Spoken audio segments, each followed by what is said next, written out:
The whole economic model of it is selling and reselling data points about our identity and our search to further harden or shape or change that identity. And it's like our selfhood was not meant to bear that kind of economic weight. We're seeing that just the full encroachment of capitalism at this stage where there's just literally no land left for it to till except for our deepest selves. Happy honeymoon. We haven't shown the bathtub. Show the bathtub. I mean, you really can't overstate how much that has changed everything already. You finish the show and you're still harboring some sadness that you didn't win the show many years on. And you went on to study at the University of Virginia, and then you joined the peace courts, in your own words, to stop you from becoming an arsehole. Mm-hmm. But you always knew that you wanted to be a writer. You write about actually how you've always written, and you've always written online because, like me, I think we're a similar age. You're 30. Yeah, so I'm 31. Yeah. And we've always had the internet in our lives, really, from those kind of formative years. And you talk about like blogging from the age of 10 and kind of describe this era of internet where things were simpler. And you made me think about when I used to get this hour every evening on dial-up to use the internet, and I would go on this amazing world of MSN Messenger. Mm-hmm. And I remember the first time I went into a chat room and it was like running onto a motorway, and it was really scary and I didn't like it. But do you look back on that with some nostalgia as kind of a happier time when we used the internet like that? Well, I think for people our age, it's a really particular thing because we came of age exactly when the internet did, and our innocence was the internet's innocence, and it's impossible to separate that. The internet used to feel, and I don't think it was just like this for 10-year-olds, right? It used to feel like a place that you would go and that you could do things in private and you could discover things, and discovery would serve as its own like private reward, which is how most of life is, right? And it could surprise you, and it felt generative, right? And you felt free to be yourself. And the change from that was when like now on the internet, the things that you see are the same things that everyone else sees. Everything is intertwined with these basically 4 central networks, and what everyone is looking at algorithmically influences what everyone else is looking at. And the capacity, just the programmatic capacity for surprise has dwindled to nearly nothing. It's like all we have are memes. That's it.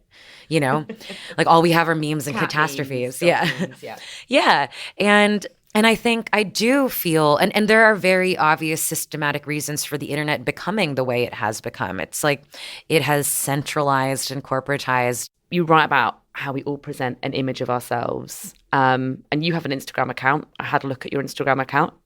You look really fun on Instagram. Like you have a lot of fun. It looks great. But how do you see that presentation of yourself? Is it you or which Gia are we seeing when we look at your Instagram account?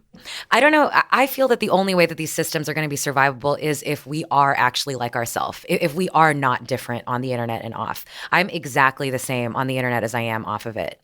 And like I am fun, like I think that the idea of performing for each other, it's not in itself a terrible thing. It's inevitable and it's natural.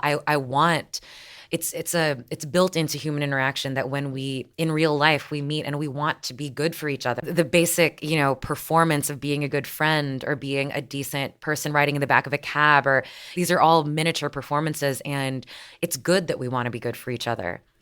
What's dangerous is when the internet's very specific incentives start distorting that, so we start performing in a different way, one that's dictated more by algorithmic goals than personal ones.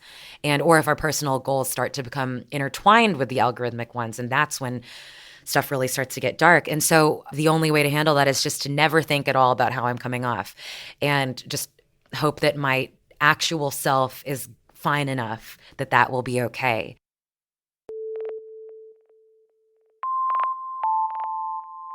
You talk about a concept, or you have a phrase, which I think a lot of people will familiarize with, which is self-optimization. Can you explain what you mean by that? So optimization, right, is just the idea that everything should be getting more efficient and perfect and beautiful forever, this perpetual improvement. And I think that the way that idea maps onto the female body in particular is really interesting. I think that there's this underlying implication in culture right now, and it is completely just a capitalism-based implication, is that like we exist on this earth to be getting better, to always be getting better. And it sounds so natural and it kind of feels natural, but we aren't actually put on this earth to get more beautiful and efficient until we die. But everything about women has you, as soon as you read a teen magazine or something when you're 12, you sort of get the idea that to be a woman is to be facing down this requirement that you continually improve yourself. And so, yeah, I wrote 11,000 words about it. A lot of things you talk about are things that a lot of people would find seemingly inoffensive. So you talk about a fast food salad bar chain called Sweet Green. Our fish taco bowl, the spicy Thai salad, our lentil avocado bowl, and then our And you chicken talk pesto about crumble. the exercise class bar, which is sort of based in ballet and aerobics. I train. I improve. All things that people do all the time is going to get a quick lunch and doing these exercise classes in there, after work or whatever. But what is it about those things which you think we need to analyze? Well, as of the internet, right? These are things that I also do casually, routinely, without a second thought, And then sometimes when I would do them, there would be a little earthquake in my brain, and I would get this deep feeling of existential dread about what am I being so efficient for? I'm eating this $14 salad and checking my emails while I eat the salad so that I can get back to my desk in this job that allows me to have the salad.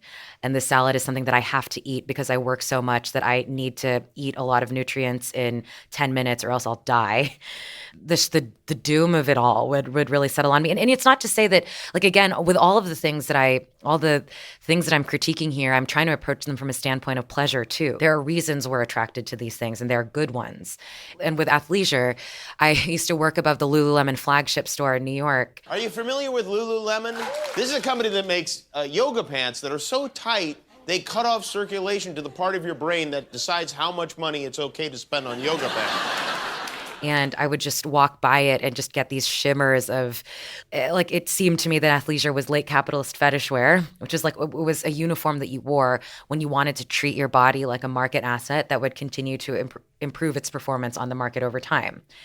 And something about that feels so natural to me. I do go to these classes. It's well, got to get my head clear so that I can keep working, so that I can keep affording these classes, so I can keep getting my head clear, so that I can keep affording, the economic conditions of right now, they make a lot of what formerly seemed sort of supererogatory, sort of optional and kind of beneficial.